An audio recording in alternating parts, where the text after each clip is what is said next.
Assalamualaikum warahmatullahi wabarakatuh. Selamat pagi. Bagaimana kabarnya anak-anak? Sehat semua kan? Nah, oke. Sebelum kita mulai pelajaran pada hari ini, marilah kita berdoa menurut agama dan kepercayaan masing-masing. Berdoa dimulai. Nah, sudah doa, kita absen dulu ya. Hari ini masuk semua? Ada yang sakit? Siapa yang sakit? Oh, si Mail ya? Oh iya, nanti suratnya kasih ke ibu ya. Nah, langsung saja kita masuk pada materi pelajaran hari ini, yaitu masih terkait dengan kehidupan manusia pada masa praaksara. Nah, kali ini ibu akan menjelaskan mengenai salah satu alat yang digunakan manusia praaksara pada masa itu, yakni lesung batu. Nah, anak-anak, di depan ibu ini adalah contoh dari lesung batu yang akan kita bahas pada materi kita pada hari ini. Nah, sebelum ibu bahas lebih lanjut, kalian bisa memperhatikan lesung batu ini secara seksama. Kemudian kita akan melaksanakan diskusi. Diskusinya secara sederhana saja. Jadi 5 menit kalian mencari data, 5 menit kalian presentasi. Nah, di mana presentasinya nanti diwakilkan oleh salah satu perwakilan kelompoknya saja.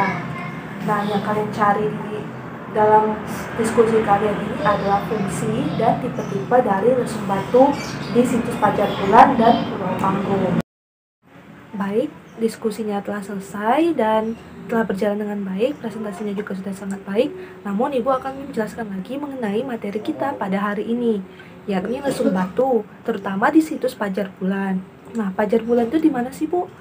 Pajar Bulan itu adalah suatu kecamatan di Kabupaten Lahat. Nah, di sini lesung batunya akan dibahas di Desa Pajar Bulan dan juga di Desa Pulau Panggung. Nah, pertama-tama menurut para ahli bahwa benar seperti yang telah dijelaskan pada presentasi tadi, bahwa fungsi lesung batu itu pada umumnya untuk kegiatan pertanian, untuk sebagai wadah penumbuk padi atau obat-obatan. Nah, ditemukannya lesung batu di situs ini mengindikasikan bahwa sudah menunjukkan suatu kehidupan bercocok tanam ataupun kehidupan pada masa menuju perundagian. Nah, lesung batu ini merupakan salah satu tinggalan megalitik yang ditemukan di desa Pajar Bulan tersebut. Banyak juga ditemukan seperti menhir, dolmen, dan sebagainya. Dan juga telah kalian presentasikan tadi setelah sangat baik. Nah, benar bahwa lesung batu itu bisa dibagi dari bentuknya. Nah, dari bentuknya itu terdapat 3 tipe dari lesung batu ini sendiri. Yang pertama adalah oval circuit atau tipe A1. Ada juga oval easy move yaitu pada tipe A2, dan yang ketiga adalah oval bersudut lancip dengan 2 lubang lesung yaitu B1. Nah, untuk tipe A1 atau oval circuit adalah seperti replika yang telah dibawa ini, di mana dapat anak-anak lihat bahwa ciri utamanya itu adalah bentuk oval, di mana bagian luar atau listnya itu memanjang dan lurus, sedangkan bagian sudutnya itu melengkung bentuk lingkaran sehingga bentuknya oval. Dan juga ciri lainnya adalah lubangnya hanya satu dan memanjang mengikuti tepiannya.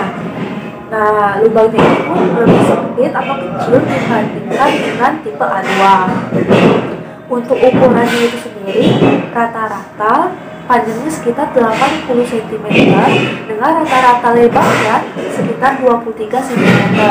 Sehingga yang ibu bawa ini adalah ukuran 40 cm. Jadi hanya 1:2, skalanya 1:2 dibanding ukuran aslinya. Jadi dapat kita katakan bahwa ukuran asli dari lesung batu ini adalah 2 kali lipat dari replika yang ibu bawa. Nah, itulah dari tipe lesung batu tipe A1 atau oval circuit sedang. Nah, selanjutnya adalah tipe oval easy move atau tipe A2. Nah, lesung ini mempunyai bentuknya lebih bulat daripada tipe A1 tadi. Nah, dengan tepian tidak terlalu tegas dan juga tidak terlalu panjang. Ciri khas lainnya adalah jika tipe A1 tadi bentuknya lebih sempit atau lebih panjang, sedangkan tipe ini bagian dalamnya lebih bulat dan melebar. Dan juga ukuran lesung ini yang paling besar ada sekitar 143 cm, jadi sekitar 1,4 meter, dan paling kecil itu ada 70 cm. Nah, rata-rata lebarnya itu lebih lebar pada A1 dengan rata-rata lebar yaitu 32 cm. Selanjutnya ada tipe lesung B1. Nah, ini adalah tipe lesung yang tepian lurusnya itu bisa anak-anak lihat di PPT, itu lebih memanjang dan bagian tepiannya atau listnya itu pada bagian sudut lebih lancip. Nah, pada bagian dalam lesungnya pun terdapat 2 lubang. Nah, lalu lesung batu juga dibedakan berdasarkan reliefnya.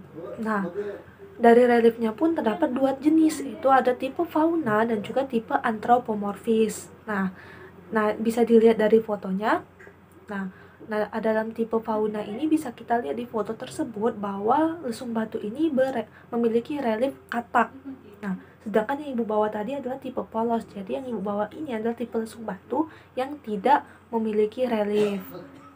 Para ahli purbakala menghubungkan hiasan kata atau relief kata pada lesung batu ini sebagai lambang permohonan hujan, karena kata dianggap sebagai hewan yang mampu mendatangkan hujan.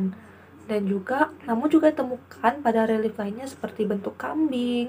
Nah, kambing ini dalam manusia pada masa praaksara dilambangkan sebagai hewan yang hewan atau binatang hayal yang melindungi kehidupan manusia.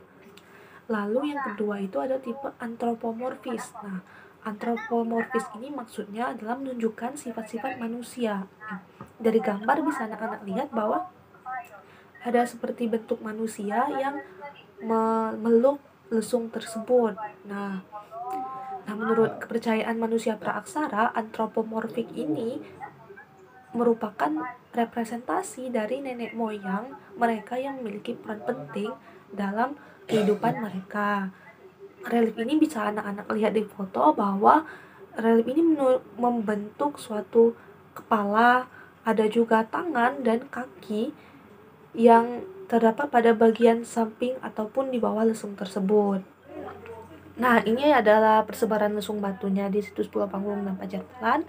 Dapat anak-anak lihat mengenai lesung batu persegi panjang dengan sudut membulat atau oval circuit. Dapat dilihat ada 17 yang berjumlah polos, ada 3 relief yang memiliki kepala, tangan, serta kaki, ada juga 3 relief kodok dan kepala kambing, dan masih ada 4 lesung yang tidak teridentifikasi.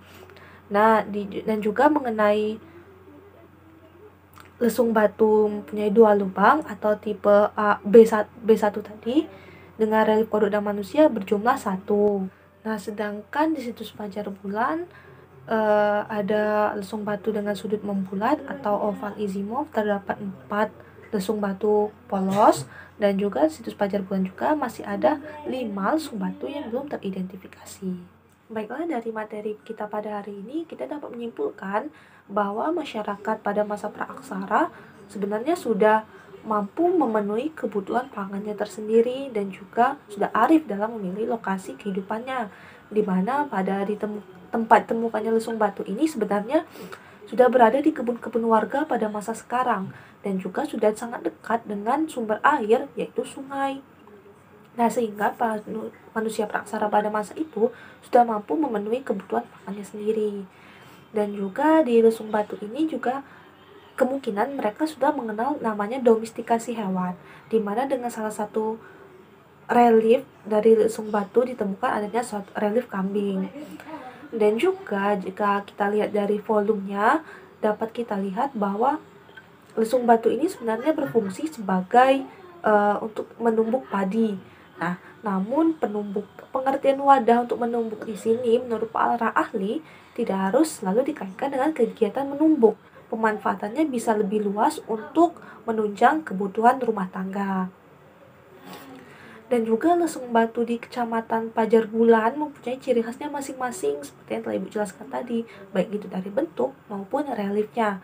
Bukan hanya nilai seni, namun relief-relief tersebut juga bisa mengandung suatu nilai religius, di mana pada relief seperti bentuk kata tadi dapat kita artikan sebagai suatu wujud pengharapan, dan juga pada wujud antropomorfik tadi bisa jadi sebagai wujud penghormatan.